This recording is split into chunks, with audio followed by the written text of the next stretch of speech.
Today, I'm here with a review of the Shure SRH-1540s. Now, this has been a long time flagship of the Shure closeback headphone lineup and retails for, I think, was 500 US dollars.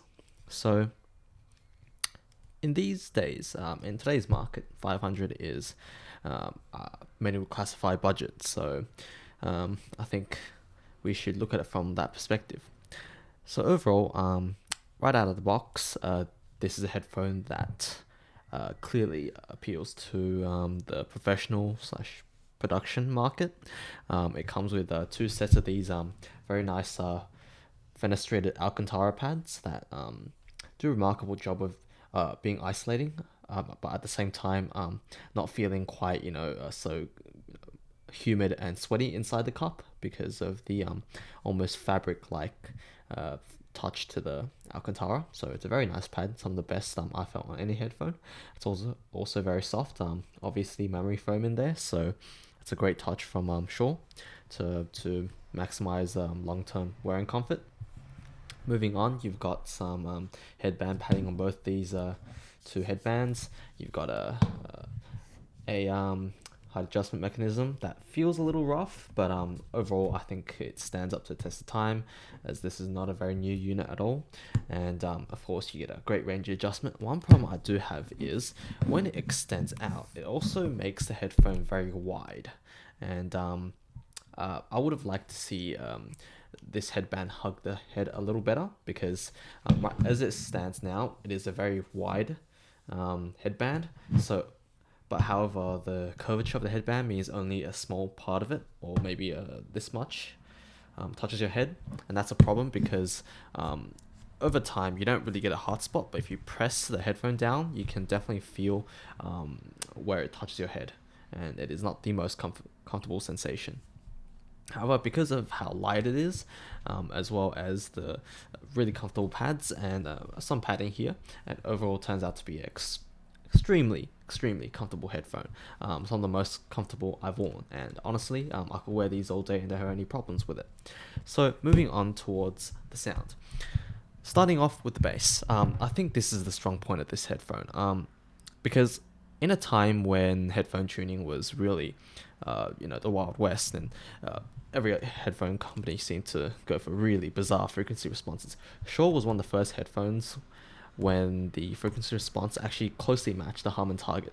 So right out of the box, this sounds remarkably neutral, maybe with a tilt towards a slight U shape, with some emphasis in sub bass and treble. But overall, I must say this is a very pleasing signature that I think is definitely usable for monitoring, and I think a lot of people are going to enjoy it because of how down the middle of the road it is. Overall, the bass I think is one of the key points here, because it is nice and full. However, it doesn't significantly bloat, like compared to something like the original MDR Z7 from Sony. That was a headphone I remember had quite a big bass bloat, and it was quite a flavor headphone. However, this is much more in line. It's not the tightest bass, it's not the punchiest bass I've heard in the closeback. I think that still belongs to the Fostex TH610, that kind of biocellulose driver series. But it still gives a good amount of punch. It's not the most detailed, but it's okay for 500. Okay, now mid-range. Mid-range of this headphone is, I think, remarkably even. However, it is slightly recessed with regards to the bass and the treble a little bit. Just a little bit. So overall, I think everyone's still going to enjoy this. Doesn't sound any. It doesn't have any shoutiness to the sound, but it still conveys both female and male vocals remarkably clear and with a good amount of authority behind it. So I really like the mid-range here. I think this is one of the strong points, even though it is just maybe the tiniest bit step back compared to other frequencies. Now the treble is a bit of a weird one. The treble isn't really bright, I'd say. It is definitely present. You do get a good amount of air. It's not bright by any means. Honestly, I think the treble is also pretty much in line. Maybe one thing I have to mention, that it's the sound signature changes slightly with volume, but we're gonna explore that a little later.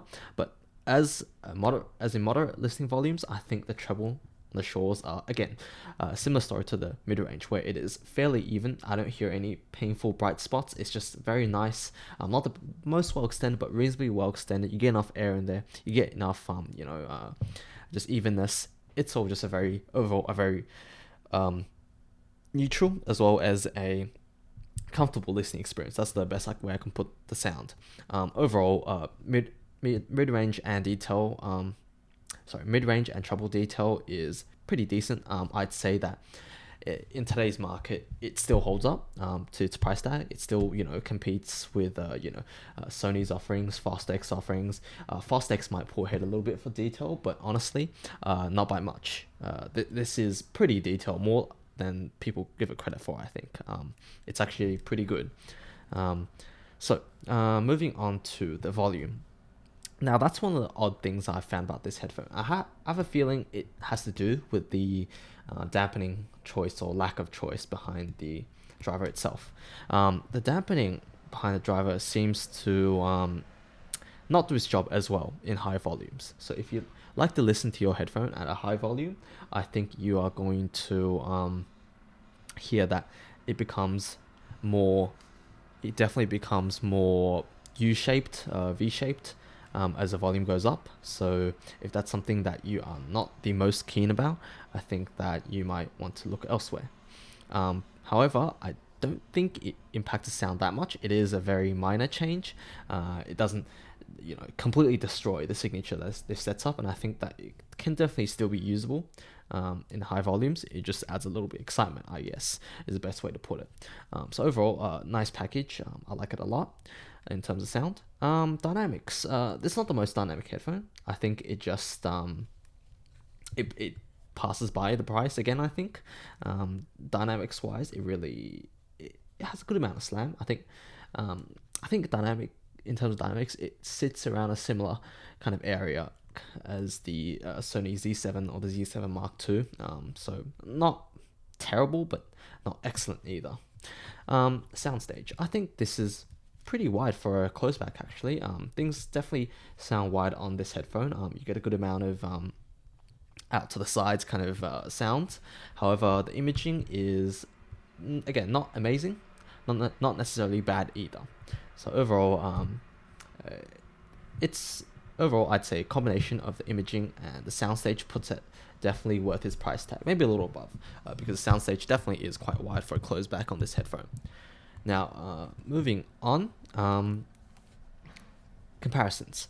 Now, this headphone would still be an amazing pick in today's market. I think at the price of $500, this really outshines a lot of its competition. Mainly, I'm going to mention is the Sony MDR Z7 or Z7 Mark II. That headphone does not have the same tonal balance as this. It is much less neutral, and to me, it actually sounds quite hollow. So I prefer the tonality of this headphone a lot more, while this headphone does about the same terms of technicality. So honestly, you're not losing out much. Soundstage on the Z7 is a little wider, but honestly, this is not much less, if at all. So it is quite good in that regard. It's basically like, if you're going to think about buying a Z7 or a Z7 Mark II, you might as well have a think about buying this instead. Now, compared to Fostex, the Fostex offering, I think, presents a very different sound, because this, I would say, is almost a neutral, and at high volumes, a slight U-shaped sound. Fostex headphones are pretty much always a V-shaped sound, extreme V-shaped sound for some of them. But again, mid-range, these went all the way. If you just want excitement, bass, treble, dynamics, and maybe a little bit of edge and detail, to sacrifice for the less even frequency response, as well as a bit of sharpness in the highs, then Fostex will be the better way to go. But I think that as an overall package, I actually like this more because I do prioritize tonality a lot. Of course, you can EQ the Fostex headphones. However, not everyone wants to do that. And also, this is more closed than a Fostex headphone. The Fostex closed backs are almost semi-open. They leak quite a lot, and they don't isolate very well at all. So, the Shures do better than that. It's also more comfortable, and you get 2 pads, 2 cables. It's a great package overall, and a carrying case. a hard one compared to the Fostex ones, a flimsy leather bag. So, against high-end closed-back headphones, how does this compare? Now, that's an interesting proposition because high-end closed-back headphones really hasn't been a thing for that long. Overall, I think that this does not compare to modern high-end closed-back headphones, such as something I'm wearing right now, the Focal Allegias. Now, those really blow these headphones out of the water. Same thing with the Z1Rs or the Focal Stellias or things like that. But honestly, they are competing at a different price bracket. It's not really fair to compare those to a $500 Shure closed-back headphone. So again, in this price bracket, I think the Shures hold up remarkably well and are definitely worth every penny of the asking price if you're after a neutral signature, like listening at low to moderate volumes. And just want something that performs pretty well for its price. Detail wise, not lacking soundstage, I'm not lacking tonality, great. So honestly, there's not much to complain about.